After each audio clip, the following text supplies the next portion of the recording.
Hi, everybody. It's Bob O's. This is Friday. This is our True Community Gathering. It's, believe it or not, the 176th or 77th consecutive one. We've been doing this since COVID started back in April 17th, 2020. And conversations have sort of evolved over the past couple of years. And we started talking about making live performance happen during a time when we couldn't actually have a live performance. But now we've come back to something resembling normal, although every producer will tell you that it's not really normal yet. But we're talking about theater in terms that we used to talk about before shutdown. And one of the things that's very important to me, and that's been of interest to me over the years, is collaboration. We always talk about collaboration with writers. We understand what collaboration is with writers and directors and producers and their artistic staff. And collaboration is really the heart of theater. It can't happen without collaboration. Today, I've got two producers who are collaborators. And producing partnerships is, I think it's worth considering, not just from the point of view of why producers collaborate and why it can be an effective way of producing, but also just as a way of looking at collaboration in general. So I'm going to bring on my two collaborators, my two collaborating producers. So welcome, Sue, and welcome, Larry. We're going to talk today a little bit about collaboration, your collaboration. I'd like to know a little bit about you guys before In Fine Company happened. And let's talk about how you created and why you created In Fine Company. And why is collaboration important to you? So it's a pretty broad question. I could have like 1,000,003 answers, but let's hear yours. Sue, let's start with you. Thanks, Bob. Thanks for having us on tonight. What a great way to spend the evening. Larry and I met before there was an internet. I think we might have met before cell phones or when they were giant bricks. We were both actors. Larry, of course, was a brilliant actor. I was not. But I really loved the magic of being in the room and creating that thing, that incredible thing that you're strangers and then you become family in a way that you can't do it without every single person. And I was doing an off-Broadway show. Of course, all the shows that I was in, they were brilliant. So anyway, my dance partner was just the most fun. Tons of shenanigans, all sorts of crazy onstage and offstage antics. And this was when Rent was just in previews on Broadway. And he said, wait till you meet my boyfriend who's coming up from Disney, who's working at Disney. He's going to come up and we're going to stay out all night. We're going to get tickets to Rent. And I was like, and he said, don't worry, you'll like him better than you like me. And I was like, how could I ever? And he was correct, because that's how I met Larry Rogowsky. So we became friends first, like theater friends first, doing all the crazy, the auditions and the going to see Rent 1,000,000 times. And then we became business partners in grown-up business for a while. And that sort of solidified our rhythm in trusting each other and figuring out, Larry and I really both celebrate what we stink at. We sort of sing to the heavens what we're not good at. And then we find people or systems who are good at that. Larry happens to be good at everything that I'm not good at, which is, it's a list. So when we decided that theater had always been our passion and to come back to it in a way that made sense, because our friends were starting to write shows, we just wanted to be mindful that who we spent time with was going to be key, because there are so many incredible people in theater. That's how we came up with In Fine Company, as a gentle nudge to us to spend time with the people who inspire us. I love a good origin story. So you danced, did you? We were. She was a great hoofer. Is a great Wow. hoofer. Yeah, she'll do a little triple time step for you sometime. I want to just add on. We're going to talk about how dancing is a skill that producers need. So absolutely, we dance a lot. Yeah. Something I think to preface this whole thing is to say I recommend never do anything alone.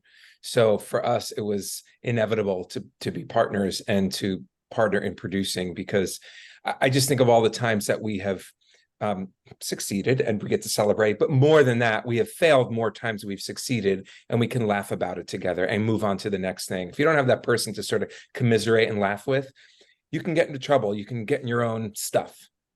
So I think that's, if you get nothing else from what we're going to talk about tonight, is find yourself a partner in this business.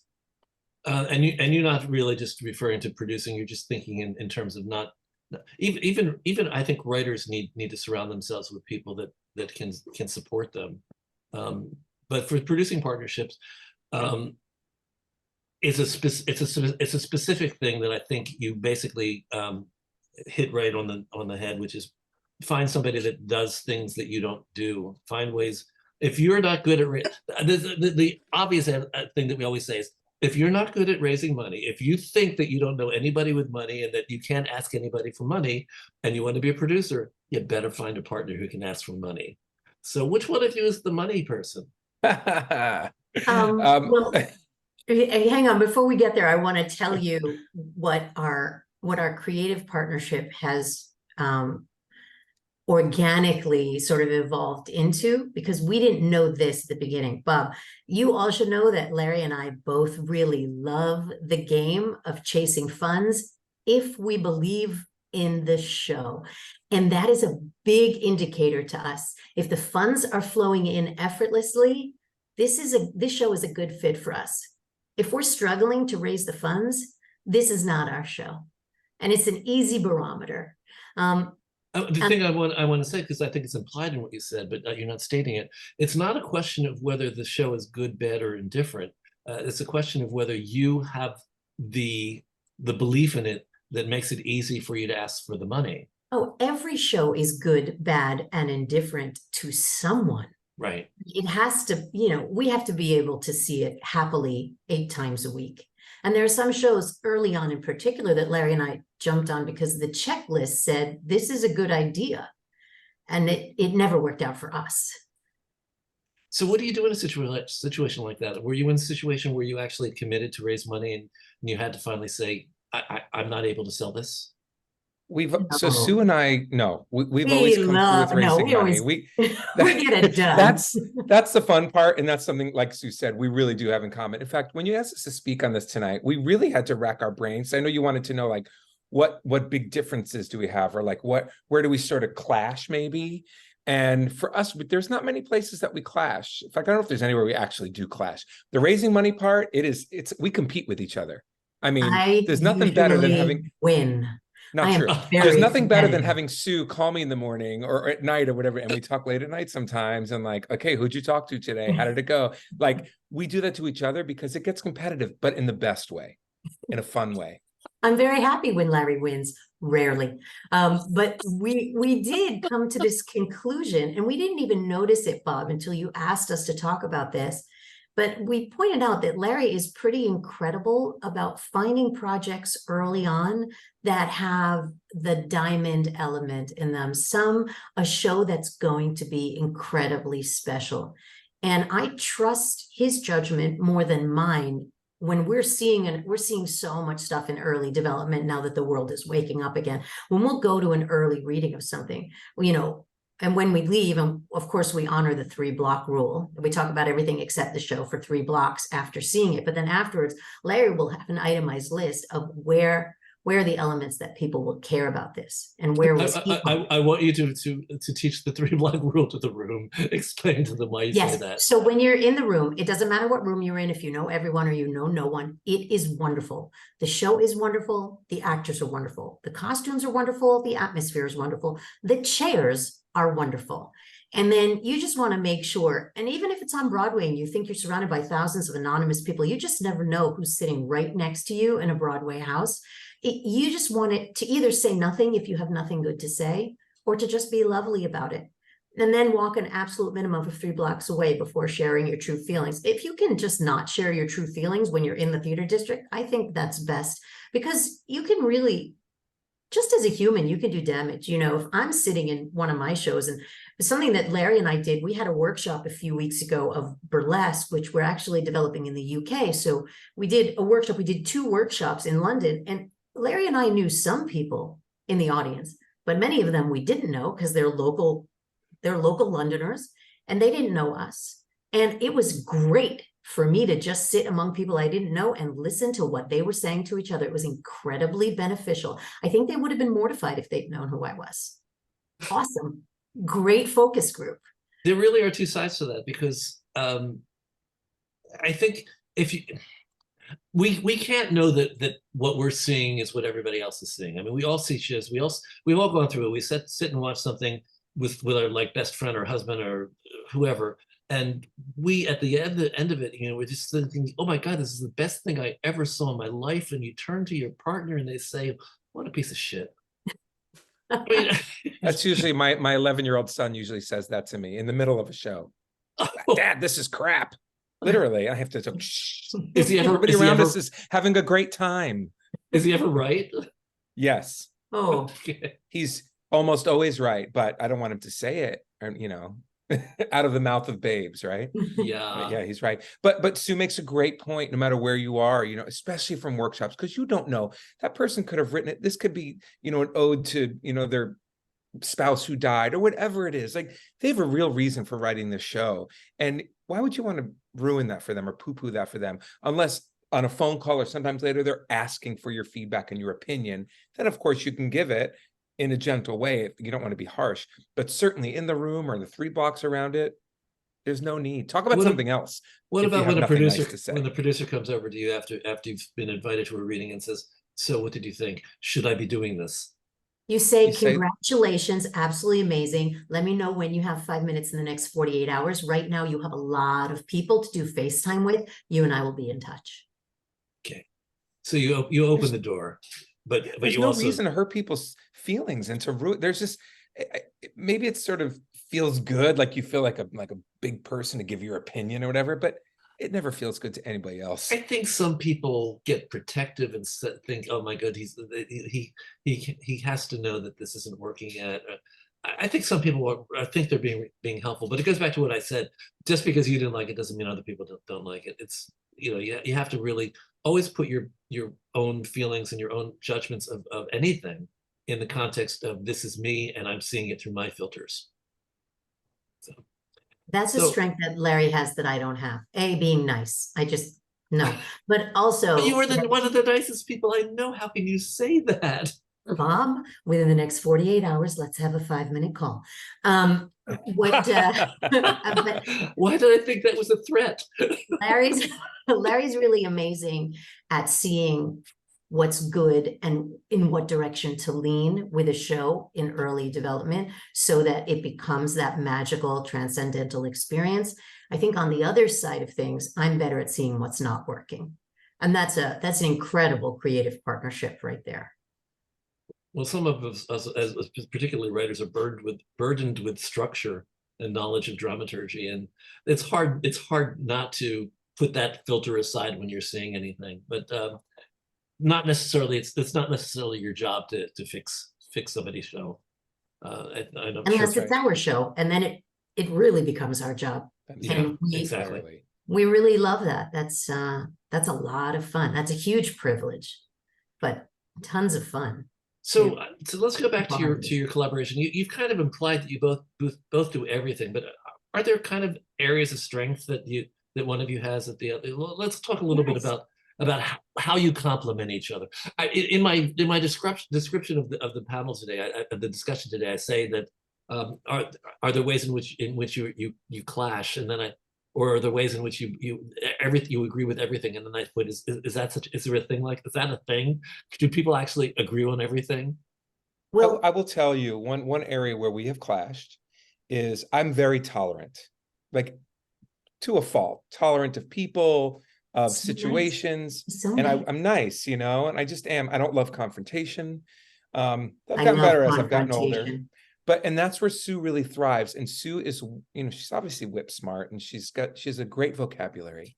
So, you know, I might turn to her at some moment to say, I need to bring you in to handle this. And she's always happy to, which is great, because sometimes I'm like, I just can't, you know what I mean? And that's an area, certainly, again, it's not where we clash, but I think it's where we know where we have strengths and weaknesses. Sue, what's your perspective? What do you think your strengths and weaknesses are? What are your strengths? Well, who's this? Why did you want to be? Who's this video going out to? How candid can I be today? Oh, it's going to go on YouTube. So if you want me to, if you want something to be cut, I can cut it. No. It's totally fine. So I think that Larry and I have sort of fallen into, over the years, as our producing plate got bigger, we fall into natural patterns. So I'll give you an example. I really connect with women who are older than I am, both the artistic and creative side, as well as the fiscal and fundraising side. I never really had a female mentor who was a generation above me, so that I really look to these kinds of women who are very accomplished with reverence. And I really love building relationships with them. So Larry knows whenever he meets a woman of substance who's older than I am, he's going to introduce me. Likewise, whenever I meet a straight guy who needs to show me how smart he is and how mansplaining he is, I'm like, I really need you to meet my producing partner, because I'm going to get not nice very, very soon. And Larry will handle them beautifully. Okay, so that's a couple of distinctions, certainly. TMI? No, actually, it's actually very, very interesting, and actually, when you say it, it just kind of makes perfect sense too. To the room, I just want to make everybody know that you can do a virtual hand raise, and Jay is going to keep an eye out for any questions in the chat that are actually questions to them. I do see one question from Judith Binus.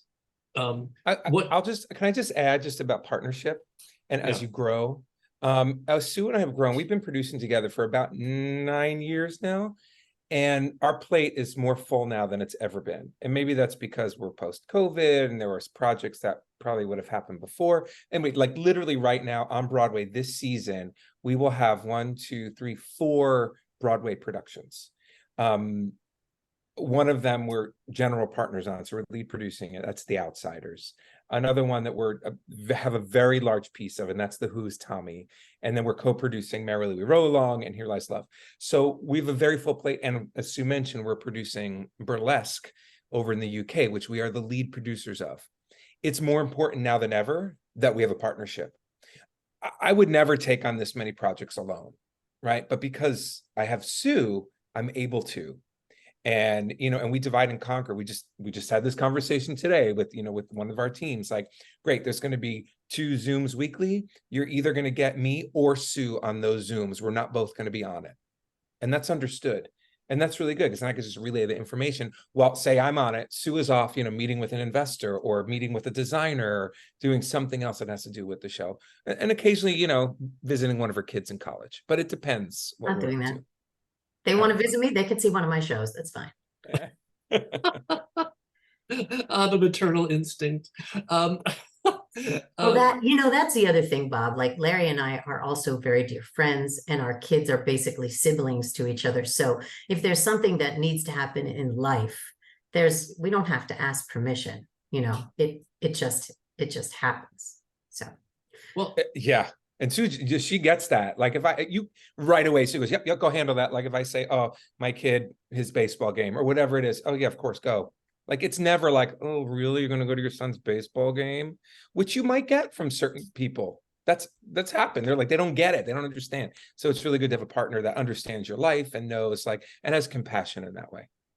So you said this at the beginning, but I don't think it was specific. How long did you know each other before you finally said, which one of you said, let's produce together? 1996 is when we, no, wait, 96 is when we met, because that's the year Rent opened on Broadway. That's how I always remember. Yeah, I met both my husbands that year. Larry and the one. Yeah. So when did we start? I don't know the answer to this question. Well, so I was dipping a toe in, I think. And then Larry had the good fortune. I was watching from the side. Yeah, and mocking me. It was wonderful. And then Larry had the good fortune of being married to someone who actually wrote a show that got to Broadway. And so it was pure nepotism. At that point, we started working on Disaster, which Larry's husband Drew wrote with Seth Rudetsky. And, Rob Aaron's lead producer said, do you guys want to co-produce? And we were like, yes, we'll do anything. I mean, we'll do anything, Bob, meant that we went down to Economy Candy on opening night, and we brought reams and reams of candy up, and we were in our office like doing a little assembly line putting together opening night gifts for everyone, and we were thrilled to do it. I mean, we were just thrilled to do anything that they would throw at us. So that allowed us to be a little bit more in the room than we would normally be as co-producers, I think. And then we had the bug. So a question, over the years of being in Fine Company, working together, have you taken the lead on some things, and have you been just a money raiser for others? And can you tell us basically the difference between a lead producer and a co-producer or associate producer? Sure. So we started as co-producers on several projects because that's how you learn. You know, you agree to raise a certain amount of money as a co-producer, and essentially it gets you a place at the table. You know, we did it more for that than for the income that it brings you, because the only way that you make income as a co-producer is when the show becomes profitable. Then yes, you start to share in the producer profits. But before that, it's just about learning. So we did that. We sat at many tables. We kept our mouths shut at first, and then we started opening them as we got more and more confident. And then, of course, a lead producer takes on all the responsibility, and that's what we do now. We still co-produce because there's shows that we just are passionate about, we want to be a part of, but we didn't have the good fortune to option it. You know what I mean? Somebody else grabbed it first, so we jump on those teams. But being a lead producer, like I said, you do everything. So you're hiring everybody, you're building the family, you're building the team, and you're calling all the shots. And sometimes that's really tough to make some of those decisions. And sometimes they're wonderful and joyful. And hopefully you can hire some friends, but it doesn't always go that way. Because originally we thought, we're going to be producers, we're going to hire all of our friends. Didn't really happen that way. Our first show as lead producers was actually wonderful and joyful. It was a little off-Broadway show called The Other Josh Cohen. Yeah. And, you know, Steve Rosen and I had done summer stock together in the 90s. I'm so glad I did summer stock. Look what happened. I just, you know, I pretty much became the president of his fan club ever since. When you're in the trenches like that with someone, you know them. And it was so delightful 20 years later to be able to be in a position to say, oh, absolutely, I want to work on this with you. And it was just a love fest. It was a puddle of love, that whole experience, bringing that show to the West Side Theater and then extending it. And, you know, when audiences came, we called it the bar mitzvah, because after the show, no one wanted to leave. They would hang out in that great lobby vestibule area.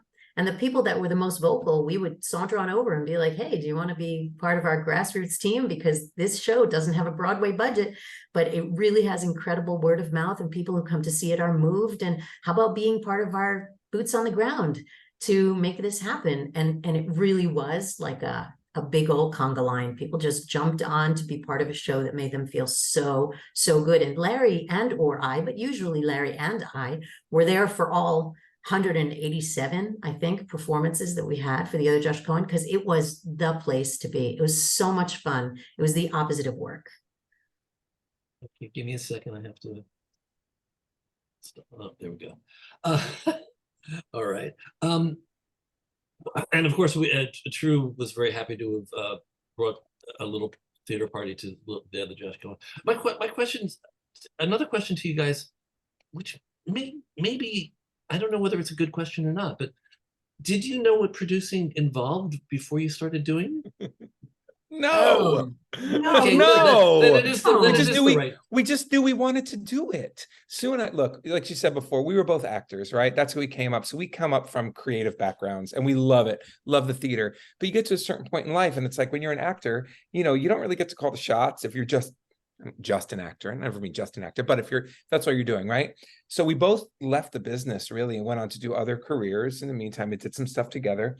We both wanted to be back in the theater, and we thought, well, producing, even though we really didn't know what it meant, but we knew that they built the community and the family. And Sue and I love community. We love to bring people together. So for us, that made sense. We didn't know everything it entailed, but of course we quickly learned what it entailed. And that's really how it happened. A little bit more specific about that. Let me ask you this. How much did you know when you took on it's one thing to raise money as a co-producer. It's another thing to be a lead producer and develop a show like The Other Josh Cohen. How much did you know, and what do you wish you knew then that you know now? Oh yeah, we messed it up, but good. Yeah. Well, we were deeply in love with our writers, Steve Rosen and David Rossmer, who were also the stars of the show, and they warranted it, both, Broadway veterans. And they said, we want the West Side Theater. And Larry and I glanced at the budget and said, yeah, let's do that. And then they said, we really want to extend it. And we looked at the ticket sales and said, yeah, let's do that. So these might have not been the most responsible fiscal decisions, but boy, were they fun. Boy, were they fun. So now I think as we move along in the business, we are becoming a little bit more balanced between art and commerce. It was so much more about art for us. And if you made good art, that was great. But, you do commercial theater with the hopes that enough people see it, that our investors are actually made whole. And then perhaps even in profits. That's your goal, right? It's that you have that push pull. And Larry and I would say right now are much more aware of the commercial viability. That's what we look for much more than we used to. And the thing that we've I also believe learned. that's correct. But I wanted to ask you. Okay, you go first, Larry. Then I want to ask. So I just want to say the big thing that we've learned is artists and the creatives will always push for, let's take it to Broadway. Let's, everything that's like not really the smartest thing to do, because they're not the ones out there dealing with the money, raising the money, budgeting and all that. So it's like stars in your eyes when you're an artist. And I remember being that actor being like, freaking producer, why can't they give us this and give us that and put us here? But I remember being that person, so I get it. But boy, have I learned that now being on the other side, like to get that balance. So I think it's a fine line, and it's a dance that we do with the creatives and on the fiscal side, so that they are happy, but we stay responsible. Just for anybody in the room who sort of is curling up inside and saying, "Oh, the business ruins art." Let's kind of just explain to everybody that the business is what makes art possible in theater. And I know so many people who think, oh my God, if I understand money, if I understand the money of it all, it's just gonna damage my art. It's gonna damage me as an artist. Theater resources unlimited. I'm a writer. I'm a playwright, composer, lyricist, for God's sake. I don't feel like I've compromised my art by understanding the business and respecting the business. What it also does for everybody, this is to everybody in the room, what it also does for you is it gives you realistic expectations, which is something that Larry was talking about just now.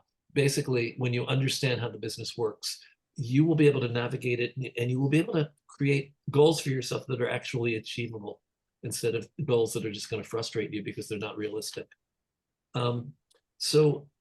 Let me go to the questions. Well, John Ewing has mastered the art of raising the virtual hand. The rest of you, I encourage everybody to learn where your virtual hand is and raise it when you want to ask something. John, would you like to ask something? Yes, sir.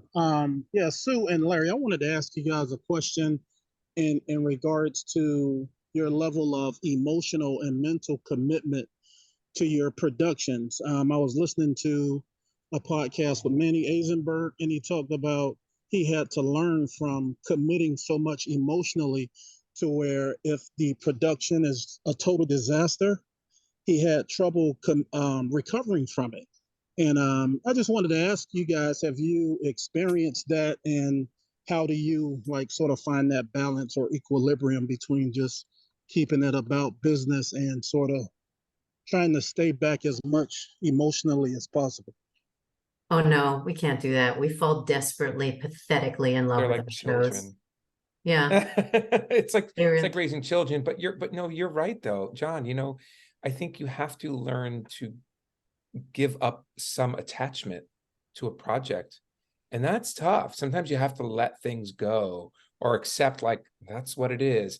And it takes, again, partnership is where is helpful, because sometimes Sue will help me to see that, or I'll help her to see that it's time to let it go, or it's time to move on, or it's time to cut ties with this creative and bring in another creative. But yeah, there's a lot of emotion that happens. Hey guys, it's art. It is art. We're building art here. Whenever we talk to investors, that people want to put a lot of money in our shows, I'm like, this is great, but we can never give you a definitive on it. Remember, this is a living, breathing thing. This is art and it's subjective. So we think it's a really good idea, but we can't make any guarantees on it. Except you'll have a lot of fun at the opening night party. Absolutely. John, does that help? Does that? Yes, that was fantastic. I appreciate it. Okay. I'm going to go to Judith Binus's question she asked a while ago, because I think it's one of the basic questions that all of us would have. What do you do if one of you absolutely loves a show but the other doesn't? Do you have to agree in order to produce it or put money into it?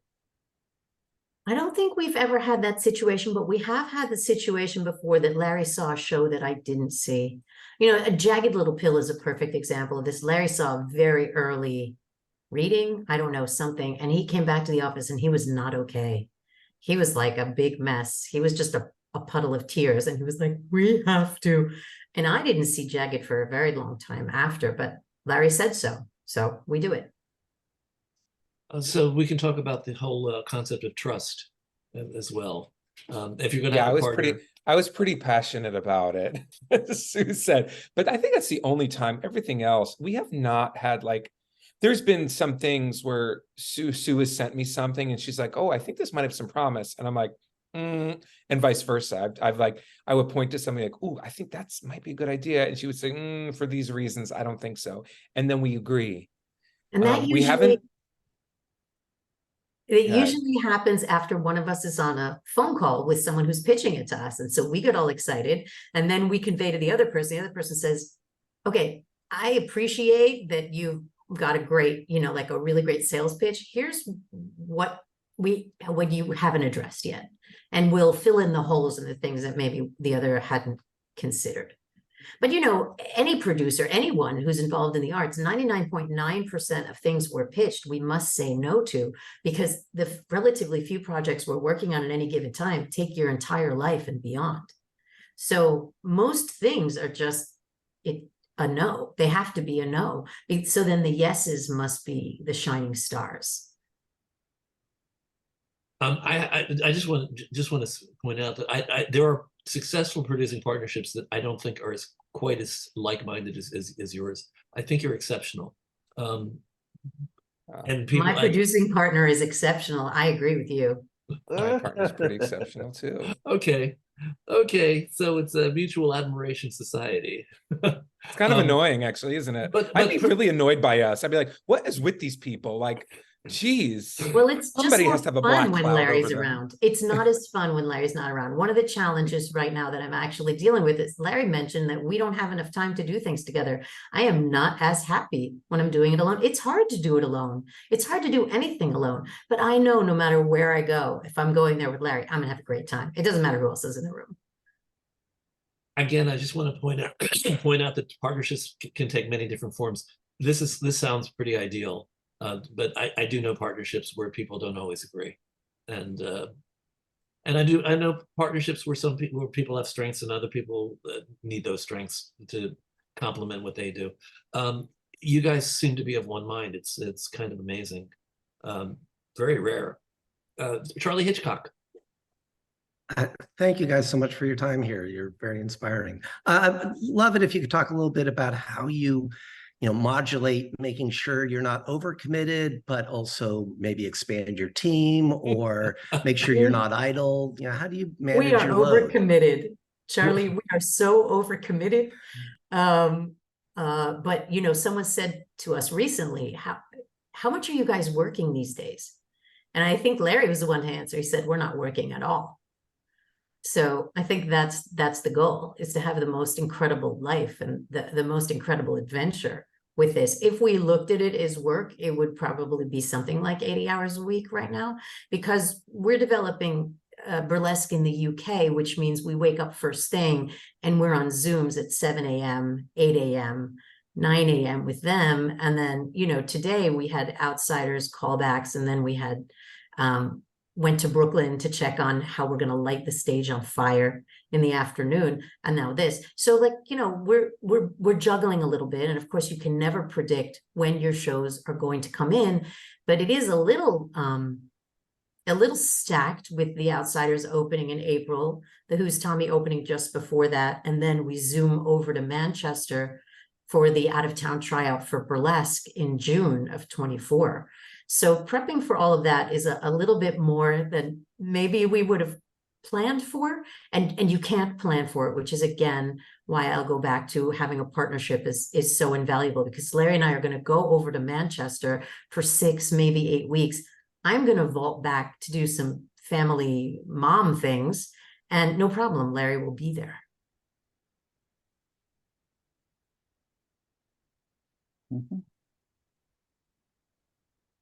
Sorry, I muted myself because I was coughing before. Candy Carl, your question. Yes, you guys are fabulous. I'm just in love with you both. This has always been a question for me, especially with partnerships, with day-to-day living expenses. How do you pay yourselves? And especially since it looks like you're an equal team, but do you pay each other? How does that work as far as your team goes? We happen to be, oh yeah, you take it, Lars. I was just going to say, we were in the fortunate position when we started working together. We had built other businesses before.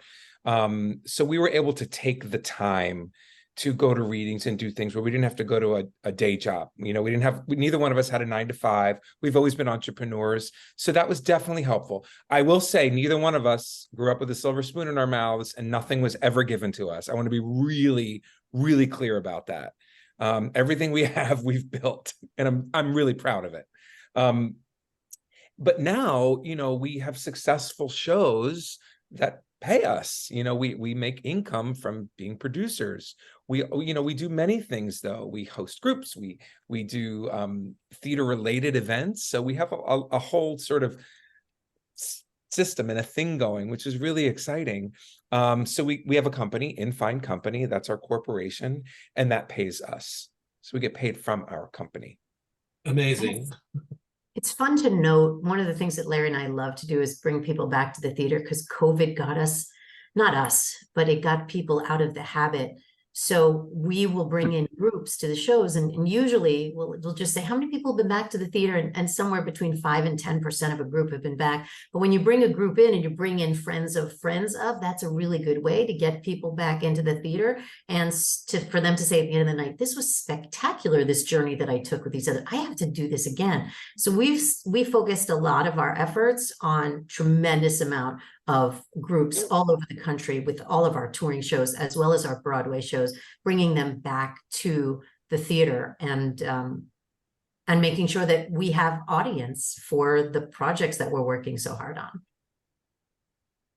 Okay, I've got a question for you from Rob Hoffman. I actually want you to know that Rob is on our producer program, and he actually he sees himself as a producer. I just say this because it's going to sound like he has an agenda here. As busy and involved as you are, how do creatives or other producers reach you for invites to readings, workshops? They just invite us. People reach out to us all the time. So if you go to our website, there's a contact page and people submit all the time. We get to as many things as we can. These days, it's really tough to be. How many invitations do you think you get a week?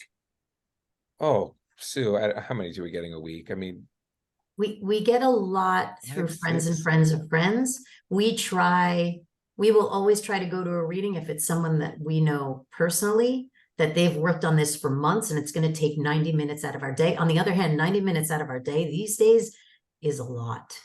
So we get a lot of invitations. We get invitations, tremendous amount of cold invitations that at this point we just don't have the chance to really pay attention to. And then if it's someone that we've worked with, we will at the very least communicate with them. Can you please send us a video afterwards if that exists, so that I can watch it at midnight? It's not going to take away from my work day. Or we'll send someone from our office as well. We have a few folks that we work with and we trust, and we would send them sometimes to see readings on our behalf, and they'll report back to us. But even that is tricky these days because we're keeping them hopping. So it's just, you know, the busier you get. Like we used to go to, Sue, remember the days that we would just like almost every day we were going to a reading or presentation or something. It was fun. You know, and also guys, know this, as if any of you are budding producers, those rooms are great places to meet people in the industry, to meet other producers, to meet investors, to meet all sorts of people. And when you go to readings, like you'll see if Sue and I are at a reading, we never sit together. We always go and we're on opposite sides of the room because we see each other enough, right? We don't need to sit and kibitz together. We go and we'll meet the people on our left, meet people on our right, make friends with them. You know, the most amazing things happen out of those encounters. No Um, sitting on the yes. end, people. No sitting Right. on Sit the in end. the middle. And And the if you're minute you- single, it's even better. We are not, neither A one of us different are. Zoom. I think that's a different Zoom.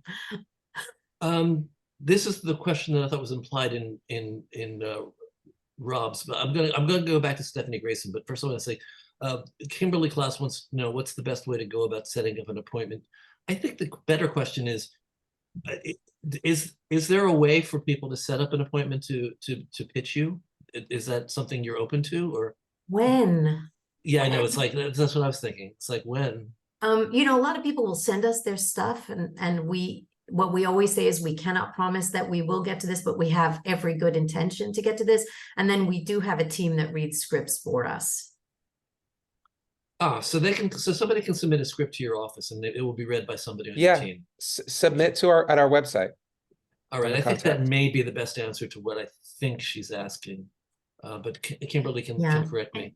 And you should know, Bob, and all, that we have every incredible intention to read every beautiful word of everybody's beautiful place. But as we get busier in the shows that we have already committed to putting on, those always must be ahead of everything else in line. So Stephanie Grayson asks something that's very much along the lines that always interests me. Basically, having been running this for 30 years, I've become aware that the producers come in many different forms. And one of the most popular right now, and I think in our business, I think most producers are creative producers. There used to be money producers. There used to be business producers. I don't think there are that many of them anymore. I think people like to be creative. I think you like to get involved in the creative process with people. But she wants to say, just to simplify the question, how hands-on or not are each of you when shaping the show based on your feedback or ideas under decisions made about the show? What is each of your style and level of involvement? How do you work with the writers? So when we're lead producers or general partners, we're very, very involved. Like we are, because we also have the final say of what goes on stage. You know, we always aim to hire a director that's going to run the room and like really know what they're doing, and our casting director and all that. We hire the best people. But when it comes down to it, if there's something we just don't agree, or it's not our vision, then we speak up, right? So we're in charge of that. When we're co-producers, that's not our job. You know, we're there sitting along and hoping that the lead producers make the right decision. Now, depending on the lead producers, sometimes they will ask for our opinion, and if they do, we'll give it, but we will not offer it in that instance. So it really just depends on what capacity we're in as far as producing a show. Tips to other producers in the room. Let them know, how do you approach a writer in terms of offering your feedback? It's a very broad question. We ask them how they like to communicate, because each writer has their own style. How would you like to hear feedback? Would you like it to be a conversation? Would you like it to be in an email? Would you like it to be in a voice memo? You know, do you want to send us pages? Do you want to work with the director first and then together get to a place where you want to share it with us? We will take it off of their lead because they are the creative, and creative people are very, very specific about how they like to work. Larry and I are less specific about how we like to work. As long as we get it done and everybody's happy with the product, I don't care if you need to have a conversation with me or you need to not have a conversation with me. But each writer is different. I'm going to ask another question, and the answer might be obvious or it may not be obvious. How do you let a writer know that something's not working? You let them know that it's not working. And do you give them any other Correct. feedback in terms of that? Yeah, I think this is one of the hats that Larry wears so well, because he just does it in a way that it is so clearly about driving the project forward, driving the storyline forward, honoring the characters and each of their journeys and each of their true voices. So he will always couch it in terms of as if the characters are alive, because they are. So we have this scene here that's normally, you know, it's your first conflict, it's your second big conflict, it's your dark night of the soul, it's your 11 o'clock number, however it falls. This is inconsistent with your storytelling, or this is inconsistent with who we've established this character to be. This is how it occurs to me. Does it occur to you in the same way? So rather than saying, this is what you need to change, say, are you on the same page with me? I see a red flag here in our storytelling. Do you see it as well? And the thing I always teach writers is one of the most useful phrases in the English language is, that's interesting, I'll think about it. Because what happens is a lot of writers will jump in with and be defensive right away. No matter how gentle you are about it, it can be perceived as a threat. Absolutely. And there are some writers who are more than happy to kill their babies, and other writers that you really have to wear kid gloves with. So I But guess it can really, sorry to interrupt you, but it can really kill your project if you're just not willing. And we had this with a project once, our writer, and it was actually a wonderful show. It needed, to make it more commercially viable, it needed some changes. And the writer was just not willing to do that. So we had to abandon it, and it was a shame because we saw the potential in it. But if they're not willing to make changes, you have to move on. Maybe some other producer will pick it up and go with it. And maybe it will never be a commercial venture, but it'll get produced anyway. But we are commercial producers. And when we look at something, you guys, like we look at, yes, the art of it, of course, the storytelling, but is anybody else going to care? Is there a commercial viability for this show? it's not anyone else. Is there a big enough? Is there a big enough? Because I like to believe I'm idealistic. I believe there's an audience for everything. It's just whether it's two people or it's 2 million people. Ding, ding, ding. You 2 got million. it. Well, we hope. One of the things that was attractive to us about Burlesque was the fact that ever since the film came out, so it's based on the film with Cher and Christina Aguilera and my favorite Stanley Tucci, and it came out in 2010. And since then, it has been consistently streaming on various platforms to the point where we can track that this has almost worldwide appeal.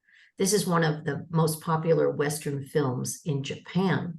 So why we wanted to develop this UK was because artistically we could get away from America, so it could be a little bit kinder. We could have breathing room as we changed the location of where the film took place from LA to New York, but then also that it is easier for us to access Europe and Asia and not be all central about Broadway. There is a world where Burlesque goes to Manchester, goes to the West End, and then the show will tell us where it needs to go next. But it has a tremendous international brand already associated with it, so that really, if we don't just outright mess up the show, it already has tremendous momentum, interest, excitement, familiarity. And that is really exciting to us because we have grown into the commercial element, Bob. We always started with the artistic element. We always started with what are we saying creatively. And now we're equally excited by the commercial prospects of a show. You're here. To the room, I just want to say about what Larry was saying before. A lot of writers talk about the fact that Dramatists Guild says that we have the final word on our scripts, and that's true. But what you heard from Larry was what happens if you cling to your words so preciously that no momentum can happen. You have the right to demand that your script be done exactly as written. A producer has the right to walk away. So you have to weigh that when you pick your fights, when you pick your battles. Candy Carl, was this your hand up from before, or is this a new hand raise?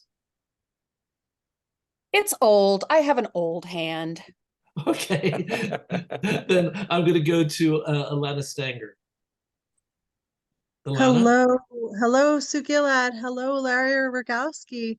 My name is Ilana Stanger, and I'm with Unity Theater, and we met at Broadway Con. I'm so excited and happy that you're here. It's good to be able to see you and to hear about your relationship and hear that it's going so well. And I just wanted to say hi and stay connected. Okay. That works. Hi. All right. Hi. So Hi. looking in here I think the next person up is John Ewing is back with another question. And then I'm going to look into in the chat. Okay. Yeah, Larry and Sue, I would like to know, in you guys' development process, how soon are you assembling your team? Regarding co-producers and general partners, are you sort of doing that first and then speaking to the venues and then proceed to development? or are you, sort of speaking to the venues, letting them know how you plan to develop the show and just build your team as development proceeds? It depends on the project. It always sort of shifts. I will tell you, I'll talk about burlesque since we were just talking about that. With the show, a big show like this, the first thing we do when we're starting the show, starting development, is we'll raise front money so we'll reach out to some investors or raise front money from them. So we have enough money to get us to do readings and to pay the option and get our writers and lawyers and all that kind of stuff to get things going. After that, then we get into some workshopping. And then like now that we're gearing up towards a full production is when we're assembling our co-producing team. Like literally that's happening right now.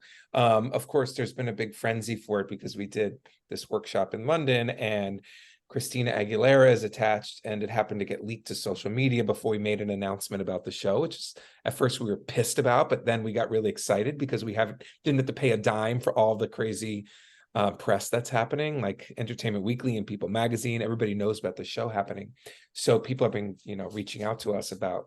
We read the other day that Julianne Hough wants to be in our show. People Magazine told us that. She didn't. Anyway, she said it on Dancing with the Stars.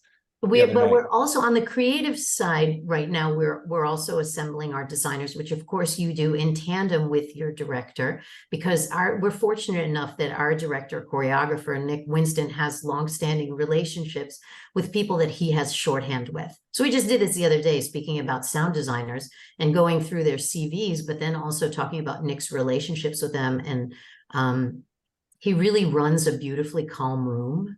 Like you just feel very supported, and it's important to him that all the designers be that similar temperament. And they're all talented. They all could get it over the finish line, but he wants the people that he feels safe with. And so we trust that. Yeah, they're all top of their game. So we'll build the design team in tandem with our director, because the director will work more closely with the designers than we will. And likewise, we always get calls from musicians and, of course, actors.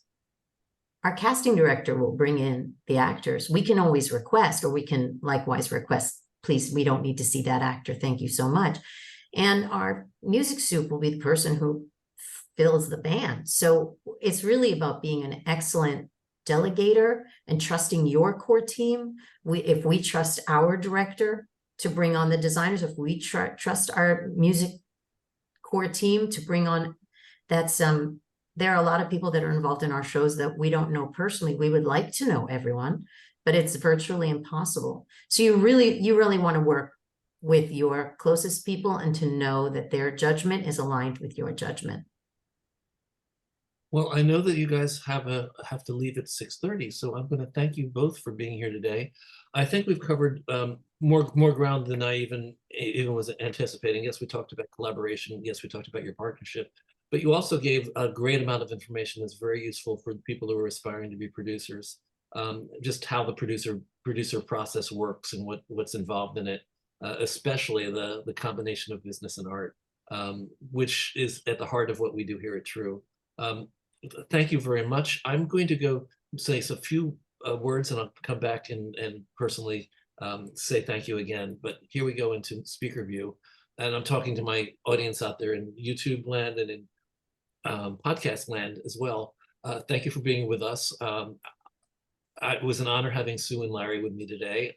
I hope you enjoyed what we did and what we had to say. I hope you're interested in theater enough that you'll come back and join us in the weeks to come with other conversations that we're going to be hosting. Next week is our Halloween conversation.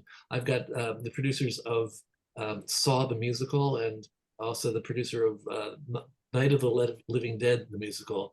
And surprisingly enough, the topic is going to be horror musicals in time for Halloween. How did horror and musical theater ever come together, and why? So it'll be hopefully a fun conversation. And after that, we have I've got all sorts of things. I'm going to talk. We're going to talk about the fact that there still is a New York Fringe Festival, which a lot of us didn't know. And we're going to have the people from the Frigid Theater come and talk about their Fringe Festival and the other festivals that they also produce. And then I've got other things for November just the point is, be with us, join us, be part of the community. If you want to be part of the conversation, come into the room with us.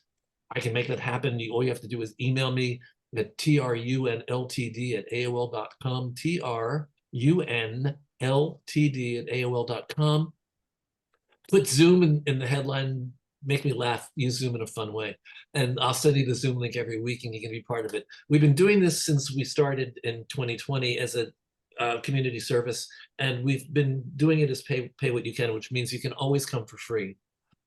If you want to support the work that we're doing financially, we welcome donations. You can go to TrueDonate, trudonate.com. That's trudonate.com and support us. Or when you come to visit us in a community gathering, put a little something on your ticket price instead of zero. Add something to that zero. That's it. Hope to meet more of you in the future, and so blessed to have a community of people that come in interested and engaged every week. Thank you all